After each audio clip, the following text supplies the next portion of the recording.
আজকে সকাল সকাল সেজে গুজে চলে এসেছি ভোট দিতে। আমার এবার ফার্স্ট টাইম দিয়েছি আমি ভোট।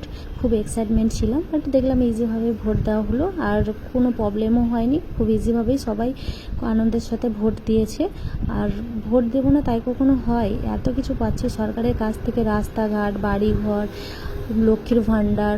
গ্রামে অন্তত কেউ আর অতটা গরিব মানুষ কেউ নেই, সবাই নিজের মতো করে ভালো আছে, সুখে আছে। গ্রামের লোক ভালো আছে মানে আমরাও ভালো আছি। তাই আমি খুব আনন্দের সঙ্গে এবার ভোটটা দিয়েছি। আর আমি চাই টিএমসি জিতুক, এটাই চাই, কারণ আমাদের টিএমসি আসলে অনেক কিছুই সলভ হয়ে গেছে। আর তারপর গ্রামে থেকে দেখলাম টোটোয় করে নিয়ে যাচ্ছে, নিয়ে আসছে। আমিও চলে গেছিলাম বাড়ির সবার সঙ্গে টোটোয় করে। আর আসার সময় দেখলাম অতিরিক্ত খুব গরম করেছে, তাই ওখানে আইসক্রিম বিক্রি করছিল। আইসক্রিম বনি কিনে নিয়ে আসলো আর খেতে খেতে চলে আসলাম দুজন মিলে। খুবই খুবই খুবই খুবই